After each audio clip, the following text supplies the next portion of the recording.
Monday Night Football, we have a doubleheader for you. We are going to start with Buffalo and Atlanta. I have a few stats, some fun notes, some things of that nature. But Brandon, why don't you kick it off? What are you thinking here, Buffalo, Atlanta? Yeah, it's a fun one. I think I'm excited to see what we can learn about these teams. I think we saw last week that the Bills are maybe a touch overrated in the market. Atlanta, I feel like we just don't know a ton about yet. They're coming off the bye week here. Right now, somehow the Falcons entered the weekend with the number one DVOA defense. What? I honestly thought that was a mistake when I saw it. So we'll see. We'll see how that holds up against Josh Allen and the Bills. I have some doubts there. Other side of the ball is interesting. Fringe bottom 10 Atlanta offense and Buffalo defense by a lot of the metrics. So lots to prove both ways there. I think that makes this almost more of a prove it game and kind of see what we got. Bills run defense has been gettable. So maybe if you like Atlanta, I think you got to like Bijan, you got to like Algier, and just kind of pounding the run game. We've seen Atlanta win that game. I do think Buffalo coming off the loss to the Patriots, I think this is a good spot for them to bounce back here. Two ways that I'm going to invest in the Bills. Home underdogs coming in the first half out of the bye week. That's the Falcons here, 60% ATS. So I don't love early for Buffalo, but in the second half of those games, road favorites under 6 against the team coming off the bye, 29-17 and 2 ATS on second half spread, 64%. And if you know the Bills, you know to bet Josh Allen in the second half, cover God in the second half, 66% for his career. And Bills second half, minus 2.5. We get under the key number that way. So I'm going to take a Bills second half position. And then another similar angle that we played a couple of weeks ago. Bills team total right now is 27.5 plus 100 on that one. 30 points in Bills wins. 15 of their last 17 wins since the start of last season. So if you think Buffalo wins the game, they should get to 30 as well. We get under the hook, right? 28. We like to stay under the 28 and even odds there. I'm not going to do any escalators or anything. Just Bills second half and Bills team total. And I think the Buffalo finds a way to get there, but should be a fun game. Two stats to back you up because I don't really have a play on the spread or total itself. But Raheem Morris, 13-25 against the spread at home, been terrible. But this one hit me. When he's a home dog, 4-16 against the spread, which is pretty insane in itself. And then the Bills, like you said, coming off a loss. But when they're off the loss, they go road neutral, 13-3 straight up with Josh Allen, winning by almost 10 points per game. So, like you said, a good bounce back spot. In terms of the bets that I like here, so I have Cook already in a parlay for a touchdown in my profile. Can leave that alone. Some fun things I was looking into on both these games. I don't know if you saw this as well, but we have some tight end questionables that are keeping some props on tight ends off the board, which kind of sucks here. We've got Kincaid's injury, which has me struggling in this one. Atlanta's great versus tight end, so a bit contrarian of a look, but I kind of liked Kincaid. If Kincaid doesn't play, I actually really kind of like some Knox props. Like, I think there's an opportunity. Buffalo needs to move forward in this game. They're going to try to run the ball because Atlanta's pass defense has been absolutely nails this year, doing really, really good things. But I think there is an opportunity there. So I kind of liked Knox, but there's no props there. The other thing I really like in this game is Joshua Palmer. I know Curtis Samuel has a questionable status on his head right now, so no Samuel would be better for Palmer. But I'm going to do a little bit of a parlay on something, and it's going to be in Bears and Commanders, so I'll hold it for a second. But those are probably my looks. If Knox played, like 2 touchdowns right now is 30-1. Especially it'd be nice if there wasn't Kincaid, but those are my thoughts overall. Anything there? Yeah, if Kincaid is out, I got to believe our touchdown guy, Gilles Gallant, is going to be on Dawson Knox. We know how Gilles loves to play Dawson Knox touchdown, so I think that one makes a ton of sense there. All right, you ready? Let's go Bears, Commanders. The only 2 notes I'm going to toss you here before you get to your bets.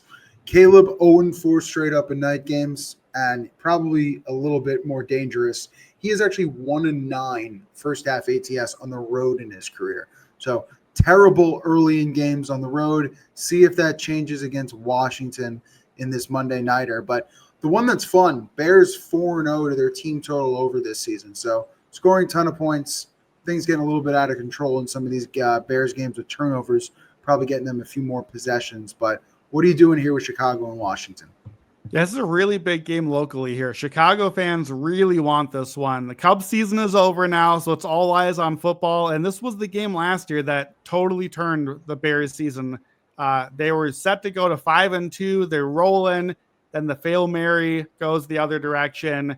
Everything goes bad. And don't forget, it's Caleb Williams and it's Jalen Daniels. This is the quarterback that Chicago took and the one they didn't take in the draft as well. So there's a lot riding on this game.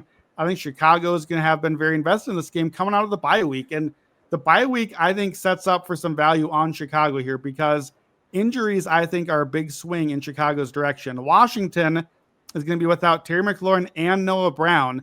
Debo's been good, but as a gadget receiver and a guy that you can kind of figure out scheming-wise with 2 weeks to prep for. Whereas Chicago, they look like they're going to get back a bunch of dudes that we've been waiting a long time for. TJ Edwards at linebacker, Kyler Gordon in the nickel, that's really important against Debo, especially Darnell Wright and Jonah Jackson on the line. Getting that line healthy, getting the defense a little healthier, that's why I was big on this team coming into the year, and they just haven't been healthy. And so I'm not quite there yet again, but I think that could be a big swing.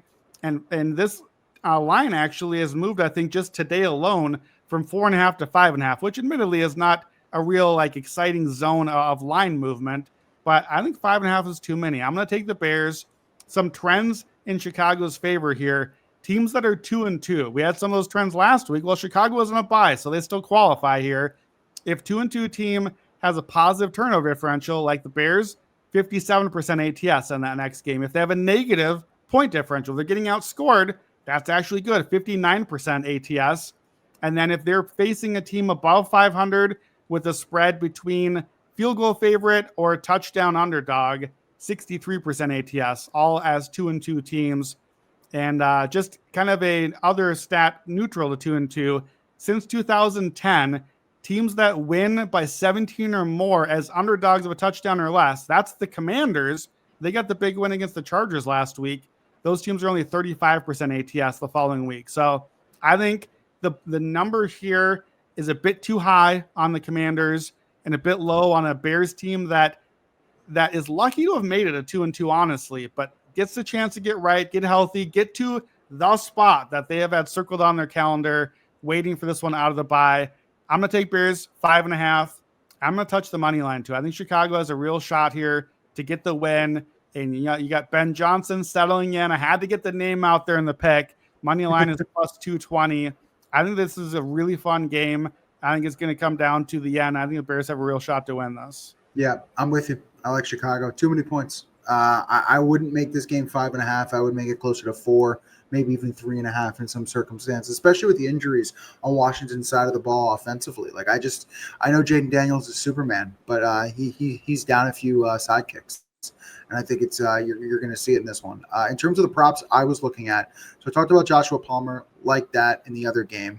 Obviously, Hope Samuel doesn't play for that prop. But with this one, I believe Colston Loveland still questionable, which is a big just thought process when betting Cole Kmet, and no Cole Kmet props are currently up.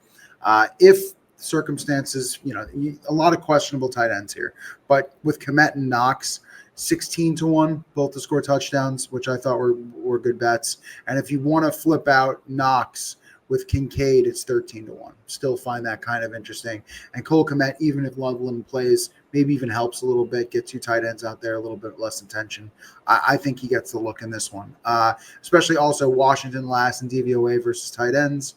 You've seen Pitts, you've seen Bowers, you've seen Kraft, all kind of have good days against them. So I think that is worthy. And then the long shot that you can play right now, because tight end stuff isn't up, and I had David, our producer, quick slip this. This is a long shot. Curious what you think here. But with me liking Palmer, I also like Burden to potentially have some fun in this game. Both 40+ at 16-1. Crazy long shot. You could definitely take it at 25-1 or just parlay their overs, but I think they both have some upside. So that's how I would play this. Hard to argue with the number. You're going to be sweating it out and just hoping for the big play on both those guys. Yeah. You need one big flea flicker or something with Luther Burden and just hope that you get the big play. I got distracted as you're talking about all these various tight ends in and out. I was like, man, Evan's coming up with another National Tight Ends Day. Hey, when is National Tight Ends Day? It looks like a couple weeks away. I think it's the 4th Sunday in I October. think it But is. let's make a mental note. I always forget until we get to the day of, and I'm like, why didn't I bet all the tight ends? I thought maybe you discovered like a National Monday tight ends day or something. Nah, I mean, tight ends have been doing really well. I think last week they had a ton of touchdowns, but regardless, if you want to tail some of these bets, Monday Night Football, make sure to look for the quick slip link in the podcast and video description, or go to actionhour.com/bet now. You can also find these quick slips in the live YouTube chat if you're still hanging out with us.